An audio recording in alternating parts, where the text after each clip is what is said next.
Hey everyone, it's me, Drew Afwalo, host of the Comment Section Show. Come join me and one of my iconic special guests every week on the show as we dive into the dreaded comment sections of our tagged videos and take down the most terrible men on the internet, period. Somehow, they won't go away no matter what I do, no matter how incredibly awful and mean I am to them, but I don't mind doing this work. In fact, if I'm being honest, I think it's God's work. So make sure y'all follow me on Spotify or wherever you get your podcasts for new episodes every Wednesday. A science story, huh? These NYU scientists, I felt right. But I was so And I just thought, well, I had figured it out it was that golden moment. because science was on my side.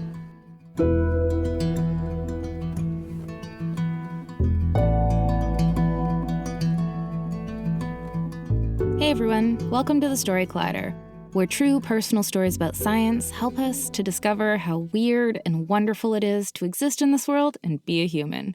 I'm your host, Misha Gajewski, and this week we're exploring the wild things we do after being dumped and the creative ways we humans deal with breakups. Our first story is from Anna Peterson. Anna studies parasites and pathogens in everything from salamanders to rats to humans.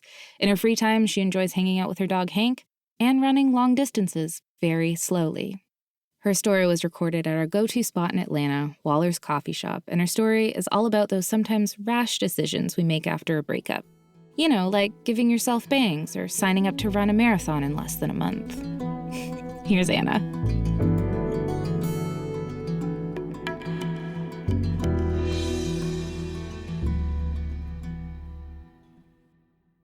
I'm lying in my tiny little bed in my tiny little bedroom, staring up at the ceiling, and I'm having a lot of feelings. I feel nervous and afraid and excited and hopeful, and it's just all welling in my chest, and I just can't keep it in anymore, and I whisper out into the dark how much I love this person that's lying here next to me.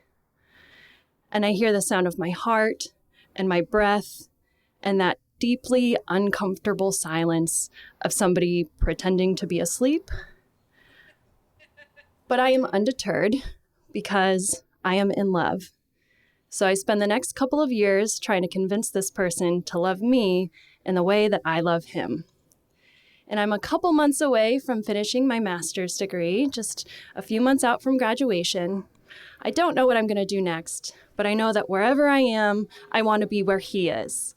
And he is making these grand plans to move to Brazil next year to work on his PhD research. And so I'm making these grand plans to go along with. And then one day we sit down and we talk about our grand plans, and it becomes clear that his vision of his future does not include me. And so that's the end of that. And I am devastated. I am so sad. But even more than that, I just feel so small and diminished. And I spend all this time trying to prove to this person that I am worthy of his care and affection. And it just feels like no matter what I do, I am just never, ever going to be enough. And I'm lost. And the only thing I can think to do is to run as far away from the pain as possible. So I apply to every single job I can find. And I managed to land a position working for 2 national wildlife refuges in remote Alaska. And I think this is perfect. I am going to move to Alaska, and I'm going to become such an incredible badass. This guy is going to rue the day. He will rue the day that he ever let me go. So I pack my bags, I get on a plane, and the further and further north I head, the landscape outside the window, the airplane window is just wider and wider as we pass these incredible mountain ranges just covered in snow and ice, and I can see the glaciers from 30,000 feet, and I start to think, what have I done? And then we land down in Anchorage, and I get into this tiny little plane that's taking me out to the town where I'm going to be living. And this town is off the road system, so what that means is the only way in or out is by boat or by plane. And once you're there, there's about 20 miles of road that goes out to the lake and to the dump and to nowhere else. And I envision that I'm going to be living in some little cabin in the woods, communing with nature. And then I get to my housing, and it's the basement of this government fourplex. And I have no internet or TV or cell phone service there. but I can hear everything that everyone else that lives above and below and around me is saying and doing at all times. And I go into my little bunk bed and I just have never felt so alone. But I'm trying to be optimistic. I'm going to go into work. I'll make some new friends there. I'm going to build a new life. And then I get into the office and every single one of my coworkers is a middle-aged man. And they don't really know what I'm doing there. I don't really know what I'm doing there. I've been sent in from this national office to come in and write a report about the wilderness area. And they don't really get it. They just kind of shove me in the corner and ignore me. And so I spend most of my days just sort of clicking through Excel, counting down the hours until I can walk to the public library and go on the internet and look at pictures of my ex-boyfriend on Facebook. Like a badass. And I continue on that way for a couple weeks. And then I hear that I'm going to be getting a new roommate in the basement. That the refuge has hired a new manager who's coming in to take over the whole place. And this person is moving up from Arizona and their house isn't ready yet. So in the meantime, they're moving in the basement with me. And that's how I meet Susanna. And it becomes quickly clear that unlike me, Susanna is an actual badass. She's worked her way up for her whole career from a lowly biologist now to be head of this national wildlife refuge that's the size of the state of Rhode Island, becoming one of the only, if not the only woman in the state in that position. And I don't know if it's just because we're stuck in this basement together or because she takes pity on me, but Susanna starts dragging me around with her everywhere she goes. And it's awesome because Susanna has a truck. So Susanna and I, we drive out to the lake. We drive out to the dump. We drive out to the dump. There's not a whole lot of places for us to drive to. But then we drive into work. And when we get into work, she tells all these middle-aged men what they should be doing, including that they should start taking me with them when they go out into the field to do their work. Because Susanna sees the value of what I'm doing. And she understands that if I'm going to be writing this report about wilderness, that I need to be able to get out and experience it for myself. So I get a ride in my first float plane, these little 3-seater planes that take off from and land in the water. And we fly up to this incredibly remote glacial lake. It's just neon blue with the silt from the glaciers and these incredible steep gray mountains all around. But I can hardly even see it because I'm just so focused on trying to prove that I belong here. And I don't want anyone to think that I don't know what I'm doing, so I don't ask any questions. And then all of a sudden, these middle-aged men are asking me to hand them pieces of equipment or to mark waypoints on the GPS, and I'm just caught off guard and overwhelmed, and I just feel so stupid and silly, and all I want to do is get back home to the basement and be by myself. But Susanna doesn't let me. She continues to just drag me around. And one day, we get invited over to Pat's house. And Pat, he is the head biologist. He's the most intimidating of all of them. He's got this steel gray mustache. I've never seen him smile. He's always got a pistol at his hip. And he's invited us over because he's caught a whole bunch of fish. And he's giving some to Susanna to get her through her first winter in Alaska.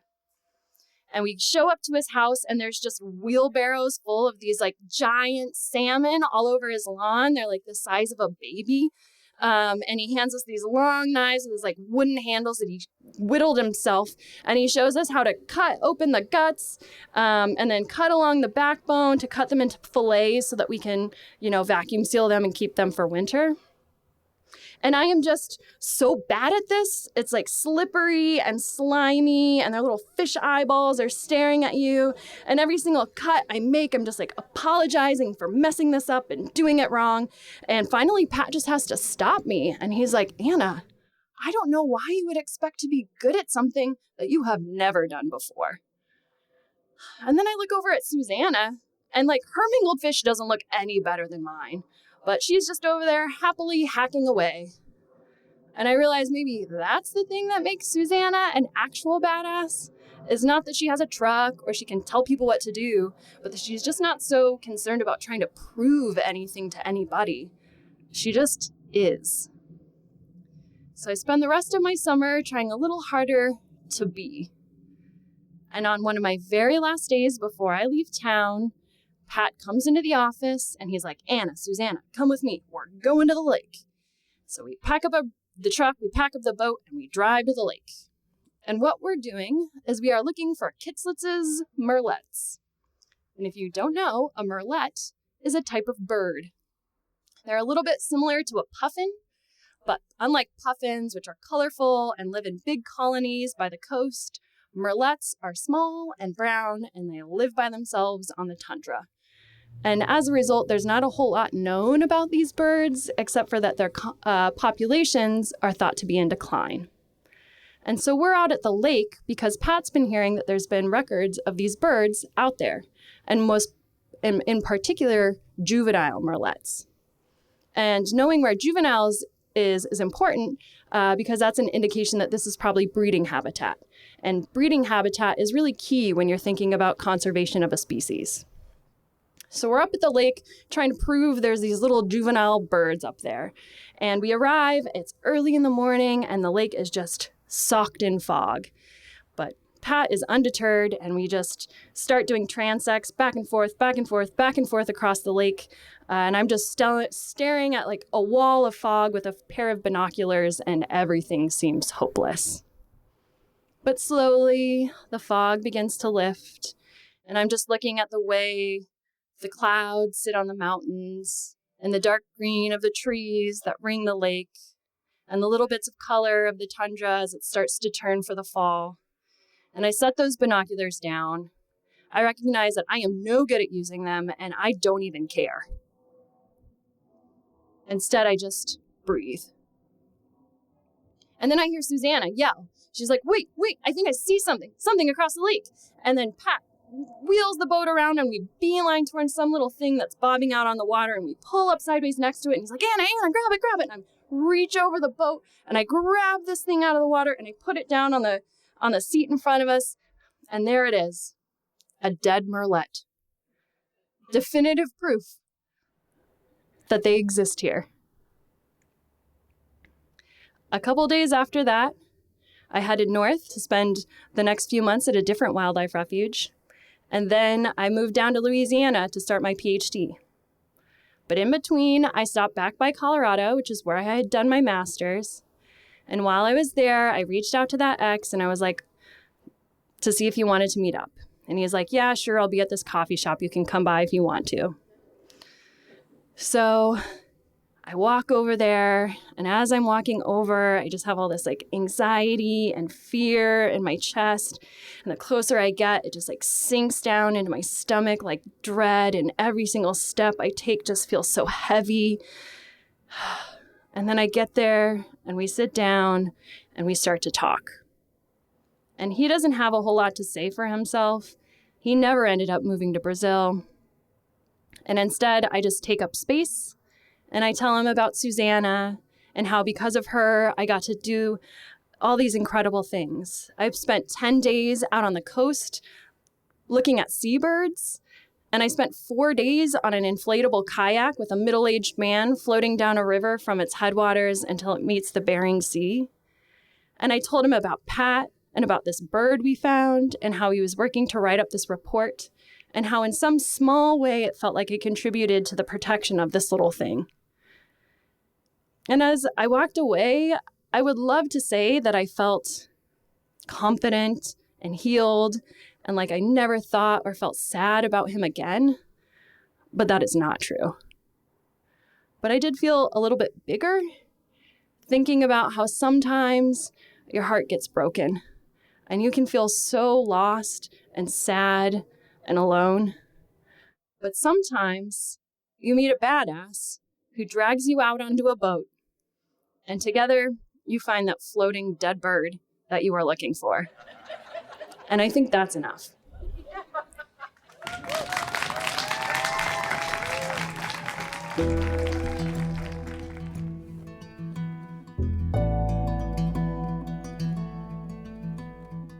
That was Anna. If you'd like to learn more about her, visit our website, storyclutter.org. Being a storyteller on our stage is just one way to make Story Collider happen, but we know that can be a bit intimidating and might not speak to you. So maybe becoming a Story Collider donor is more your speed. Story Collider donors play an increasingly important role in our ability to bring you this podcast. We're in this together. Story Collider is one big experiment that's designed to connect us around our love of discovery, curiosity, and the natural world. If you believe in the power these stories have and this mission, please consider donating to the Story Collider at storycollider.org/donate. The most popular level is $10 a month, and you can make your tax-deductible donation at storycollider.org/donate. But really, any level makes a difference, and we're so grateful to everyone who supports Story Collider.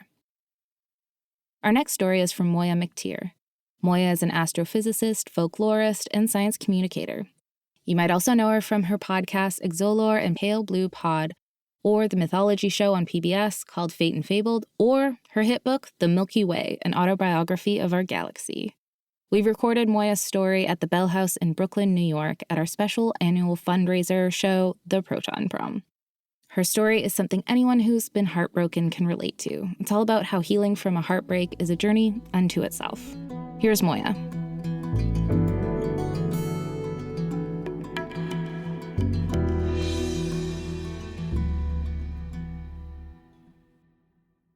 Hi, everyone. I am Moiya McTier, and I have been in love twice.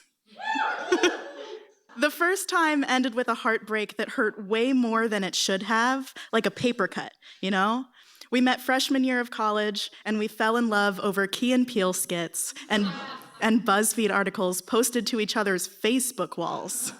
He was the first person I ever imagined a future with, and almost a year into dating, he came to visit me for my birthday over winter break, and just a couple days after leaving, he broke up with me over Skype. Yeah, boo that guy. I remember crying to my mom that it felt like my physical heart had taken a beating, but when I got back to campus, I didn't have time to dwell on anything as ephemeral as feelings. I had classes to focus on, so instead I just chopped off most of my hair. Got a couple of stress tattoos and piercings, which I don't regret, but it did get expensive. So instead, I took out most of my pain on the rugby pitch. And I don't know if you know this, but rugby, very good at helping you express emotions. Not so good at helping you learn from them. So I still blamed myself for the breakup. And I had never thought that way before. Even as a lone Black girl in rural Pennsylvania, I never doubted my worth as a human being. If anything, I was too confident, especially when it came to my intelligence. But a year at Harvard had already stripped away enough of that confidence that when I got dumped without explanation, I assumed it was because I wasn't enough. Not pretty or funny or lovable enough, whatever that means. The second time I fell in love felt more solid than anything I had ever experienced from the very beginning. I moved to New York in 2016, excited to casually date big city hotties and solve the mysteries of the universe in grad school. But that universe had other plans. One of my friends from college moved to the city about a month later, and without meaning to, we just spent so much time together that we both caught the feels. On the surface, we didn't make much sense. Strangers would tell him that he looked like a Republican, and his friends described him as a robot, while I'm told all the time that I have a resting, friendly face. But everything between us just clicked so effortlessly. He was funny and thoughtful and kind. We shared values. We laughed together easily, and I thought we were just different enough that we could do anything together, even build IKEA furniture without fighting. And we did. We said, "I love you," after a month. We moved in together after a year, and I knew I had found my person. In grad school, I was also trying to find my calling as an astrophysicist and a science communicator, but those insecurities I picked up in college, they made me doubt that I was the right person to answer that call. In between classes on galaxy evolution and the interstellar medium, I fell deep into anxiety and depression. I cried so often at work that I built a little crying nest under my desk out of comfy blankets. And when it got bad enough that I thought I wouldn't survive it on my own, I sought out therapy and medication. That's what you're supposed to do. My partner was really supportive the whole time. He would spend hours talking me out of my depressive spirals and hyping up my accomplishments. But he also said he was starting to resent the dark thoughts that clouded my mind. That's not what you want to hear. I promised him that I would try harder, that I would get better at controlling my emotions because he was my best friend, and the idea of a future without him seemed too bleak to even consider. Right before the world shut down in 2020, I signed my first book deal to write the Milky Way's autobiography. Thank you. Notice I said first, there's more coming. But in order to write that book, I had to have confidence in myself as a science communicator, and that was the moment I knew I could make it, if only I could get out of my own way. Years of studying astronomy gave me all the science information I needed, but I still had to spend a lot of time reflecting on the mindset of the Milky Way. What might it actually feel like to be an intelligent creature more than 100,000 light years wide and 12 billion years old? What I discovered, or decided, was that galaxies struggle with much the same stuff we do. They have loneliness, they have failures, their peers are cruel to them, but it exists on a scale that dwarfs ours. A typical spiral galaxy like the Milky Way will spend billions of years repeating the cycle of creating new stars, getting attached to them, and then watching them die. Most of the interactions galaxies have with each other are violent and greedy, ripping each other apart until the victor can feed off of the loser's gas. And as far as we can tell, pretty much every galaxy has a hungry monster in its belly called a supermassive black hole that can literally strangle a galaxy of its gas until it can't make any new stars. And yet our galaxy continues to forge its own path through the universe with the most impressive surety of self.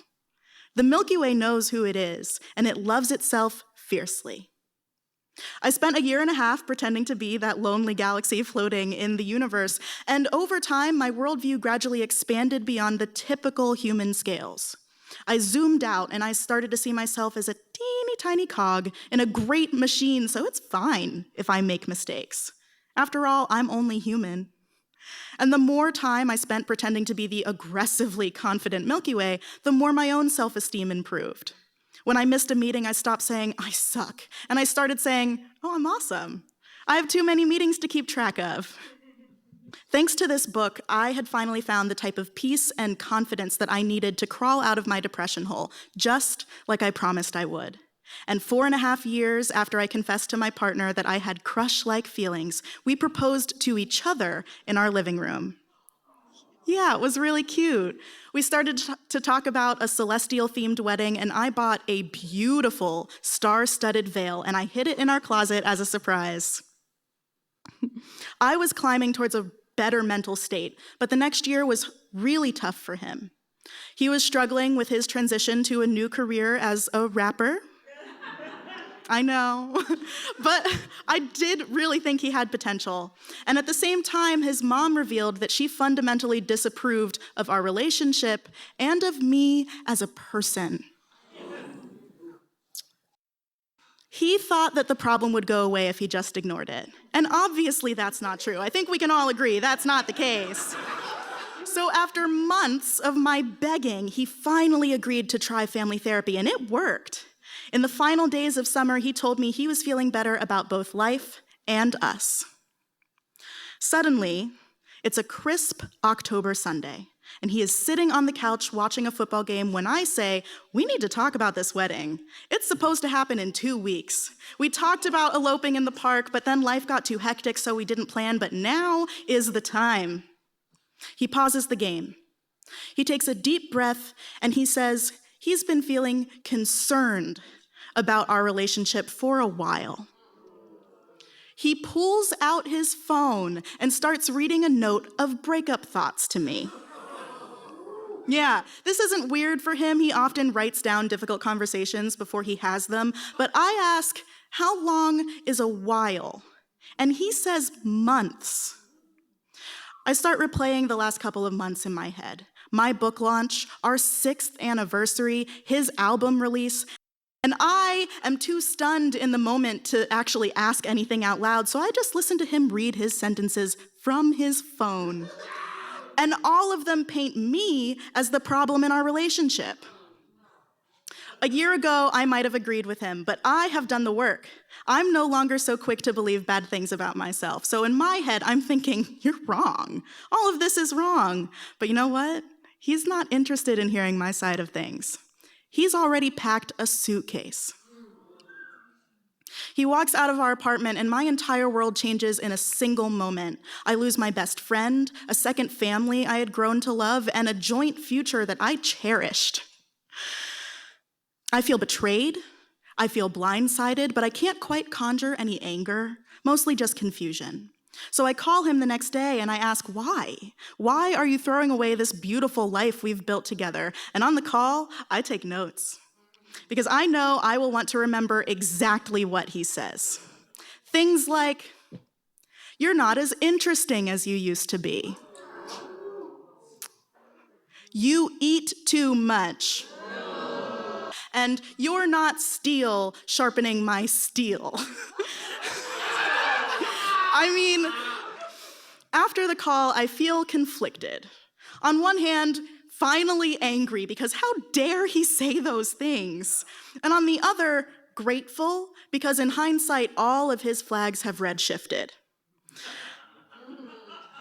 I make a playlist that alternates between fuck you and hallelujah, and I call it good riddance. But on some third metaphorical hand, I feel deep despair. I fear I won't be able to get by without him and his support, and really, I am worried that I have just tricked all of my friends into loving me because the person who knows me best in the entire world has decided I'm not worth fighting for. This wound goes way deeper than a paper cut. It's like that scene in a movie where someone gets sliced in half by a blade so sharp they don't even realize what's happened. But once I do realize, oh, those tears, they come unbidden and they don't stop. I spend most of that week in bed, except for my daily walks in Central Park that leave me too exhausted to do anything too rash. But I do post a few videos on TikTok of myself crying and processing the breakup. And you know what happens? My Nana follows me.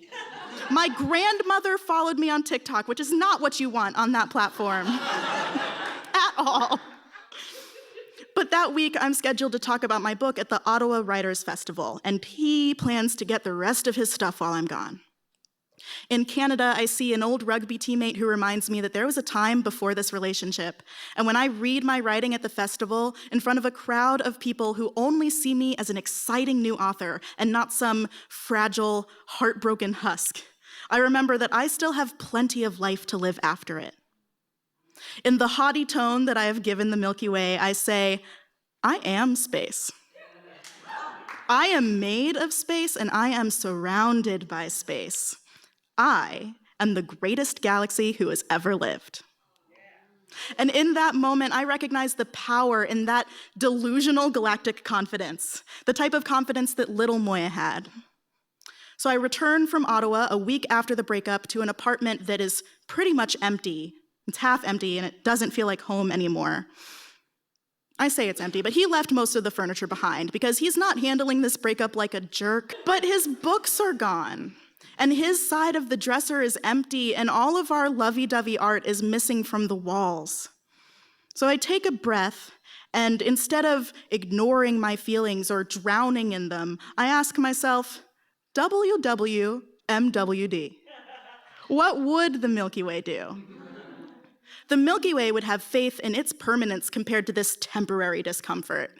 It would commit to living fully and without self-judgment, and most of all, it would tell any disparaging voices to shut the fuck up because it is the greatest who has ever lived. So that's what I choose to do.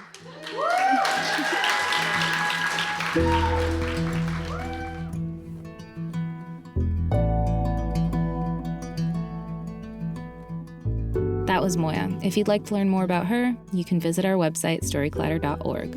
Our website is just one way to connect with Storyclatter, but there are so many other ways, and we hope you'll use all of them.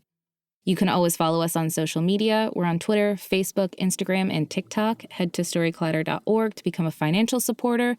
Or if you want to come to a recording session of one of our shows or want to start your own Storyclatter show in your community, you can learn all about that on our website too. The Storyclatter is very grateful for the support of Science Sandbox, a Simons Foundation initiative dedicated to engaging everyone with the process of science. This podcast is produced by me, Misha Gajewski, along with Nikisha Roberts-Washington. Jen Chen, and Aaron Barker, Executive Director and co-founder of The Story Collider. The stories featured in today's episode were produced by Mesa Salida and Kelly Vinal, and me. Special thanks goes out to Story Collider's board and staff, including Anne-Marie Lonsdale, Leslie Burnson, and Lindsay Cooper. Our theme music is by Ghost, and next week I'll be back with stories about food and science. It'll be delicious. Until next time, thanks so much for listening.